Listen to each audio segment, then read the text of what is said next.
Bonjour à tous, aujourd'hui nous allons voir comment ajouter un bloc audio ou un lecteur SoundCloud. Ladies and gentlemen, Are you ready? Pour ceci, je reviens sur la page que j'ai envie d'éditer, ici ma page de tuto, où je vais simplement rajouter d'abord un lecteur audio. Donc je clique dans Page Content, Edit, pour arriver en mode édition, et je décide de mettre le lecteur audio entre les deux spacers ici, donc je vais chercher le point d'accroche. Voilà, j'ai toute une série d'options qui s'offrent à moi, et je vais prendre le bloc audio. À partir de maintenant, je vais pouvoir insérer directement ici mon fichier audio ou alors chercher un fichier externe avec une adresse URL en indiquant la taille, le type et les titres, etc. Sachez aussi qu'il est possible de créer non pas juste un fichier audio mais toute une série, donc en l'ordonnant, en mettant un titre, un sous-titre, un sommaire, etc. pour faire vraiment une série de podcasts avec la saison, l'épisode, la durée, etc. Donc ça c'est intéressant. En ce qui concerne le design, on va le voir juste après. Donc on retourne sur Embed et on va rajouter un fichier audio. Donc soit en cliquant là sur Add an Audio Track, rajouter une piste audio, ou alors en cherchant mon fichier dans mon ordinateur, en faisant un glisser-déposer. Voilà, vous voyez ici que j'ai préparé deux fichiers, un fichier AIF, ça aurait pu être un WAV, qualité CD donc, ou un fichier compressé MP3. Regardons ce qui se passe quand je prends un AIF. Voilà, un message d'erreur apparaît parce que ce n'est pas supporté. Squarespace ne permet que d'utiliser les fichiers MP3. Donc je reviens, prépare mon fichier MP3. Celui-ci est en train d'être importé. Voilà, ça a l'air tout à fait correct. Donc c'est un logo sonore que j'ai créé il y a quelques temps pour mon frère, mais ce que je vais faire ici, le titre a été rajouté automatiquement.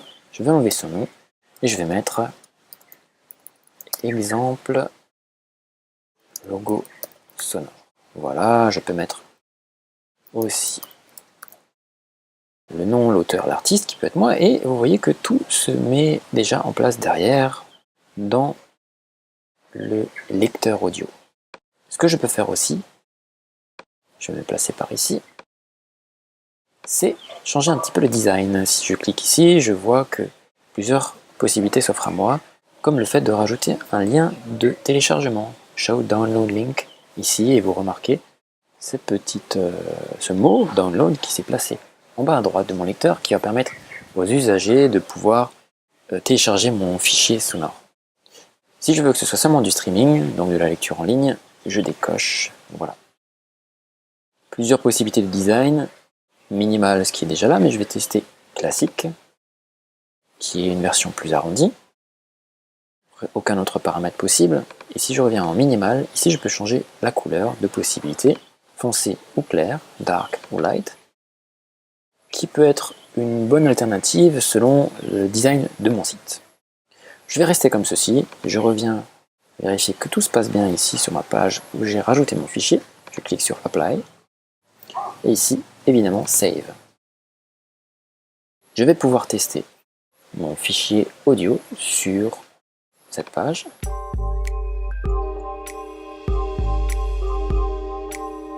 Ça a l'air de fonctionner. On voit l'avancée, on voit le temps global et le temps qui est écoulé. Très bien. Maintenant, une fois que ceci est fait, donc ça c'est, vous savez maintenant comment rajouter simplement un lien audio. On va essayer de rajouter, on va rajouter ensemble, c'est pas qu'on va essayer, on va rajouter ensemble un player, un lecteur, donc si vous avez un compte SoundCloud. Ceci est très simple avec Squarespace, on revient en mode édition, c'est pour ça que vous avez vu en haut, j'avais déjà ouvert une page, c'est pareil, c'est un vieux morceau que j'ai créé il y a un bon petit moment, il me semble que c'était il y a 4 ans. Donc je reviens en ouvrant sur un point d'ancrage, et cette fois-ci je ne prends pas audio, mais je descends un petit peu et je dois trouver SoundCloud, qui est d'ailleurs tout en bas. Sachez aussi que vous pouvez taper dans le menu de recherche tout en haut, Sound, voilà, et là on le trouve déjà, SoundCloud. Ici, il me suffit simplement de cliquer sur l'URL. Alors j'ai déjà préparé, voilà, quelque chose, voilà, c'était bien à 4 ans, et je clique simplement ici, je copie l'URL, je reviens je le colle et tout est fait automatiquement. Je clique sur Apply.